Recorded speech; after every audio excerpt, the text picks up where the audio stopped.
Nous avons ce soir en direct le préfet Marc Delgrande qui nous rejoint en visioconférence. Bonsoir, merci de nous rejoindre. Les règles de couvre-feu ont été... Bonsoir. Bonsoir. Les règles de couvre-feu donc ont été assouplies sur une bonne partie du territoire, comme nous venons de le voir, même si nous sommes à la 4e semaine de baisse des chiffres du Covid, avec 77 nouveaux cas seulement aujourd'hui. Est-ce que c'est le moment de baisser la pression, monsieur le préfet ? Écoutez, nous baissons la pression de façon prudente et de façon adaptée à la dynamique de l'épidémie dans chacun des territoires. Sur l'Est, l'île de Cayenne et Kourou, on voit bien que le virus baisse de façon assez continue. Donc nous devons nous habituer à un retour progressif à la normale. Ça fait partie de la stratégie qui a été décidée depuis le début. Nous avons serré progressivement, nous desserrons progressivement, c'est la logique. On constate une souplesse moindre du couvre-feu à Saint-Laurent-du-Maroni, 20 h. Est-ce que c'est suffisant pour les restaurateurs pour qu'ils puissent regagner la confiance de leur clientèle? Alors, c'est vrai que la vie économique et l'intérêt des restaurateurs est important, mais l'objet des mesures de freinage, c'est d'être adapté à l'épidémie. Nous regarderons vendredi soir prochain dans quelles conditions l'épidémie a évolué sur l'Ouest. Mais vous savez, même si sur l'Ouest l'épidémie baisse, elle baisse depuis plus tard. Ça fait simplement une semaine qu'on constate une baisse sur les communes du littoral ouest et donc à Saint-Laurent-du-Maroni.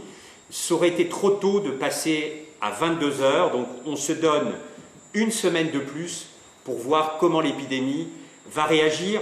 J'ajoute, si vous me le permettez, que nous desserrons, nous adaptons les mesures collectives. Ça ne veut pas dire que nous devons desserrer les mesures individuelles. C'est d'autant plus indispensable d'être très rigoureux sur les mesures individuelles, le port du masque, le lavage des mains, les gestes barrières plus généralement. Là-dessus, nous devons maintenir nos bonnes habitudes et je pense que ces bonnes habitudes, il nous faudra les maintenir au-delà de la rentrée. Effectivement, nous sommes dans la période des vacances et vu que les mesures s'assouplissent, vous parliez tout à l'heure de retourner petit à petit à une vie normale. Pourquoi ne pas laisser le dimanche à libre circulation? Pour l'instant, ça pourra faire partie de la prochaine étape, mais les épidémiologistes avec qui nous sommes en contact permanent nous disent d'être vraiment très prudents. L'idée est d'éviter un rebond, donc progressivement, encore une fois, nous retournons à la normale et peut-être que dans la prochaine étape, si la pente de l'épidémie se maintient à la baisse, nous pourrons éviter et nous pourrons revenir à un dimanche qui sera normal et sans couvre-feu en journée.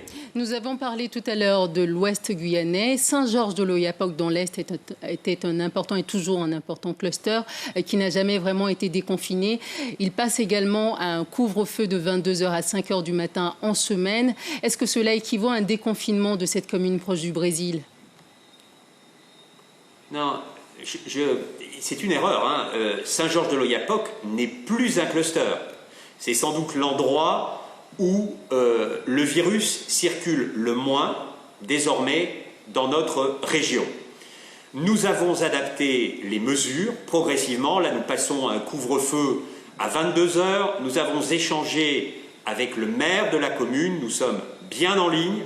On maintient la frontière fermée, mais nous ne souhaitons pas aller au-delà, tout simplement parce que le virus circule encore au Brésil et que nous devons être sûrs d'une décélération sur la commune d'Oiapoque avant de prendre des mesures moins strictes sur Saint-Georges-de-l'Oyapock. Je vous remercie, préfet Marc Delgrande, d'avoir été avec nous et d'avoir répondu à nos questions.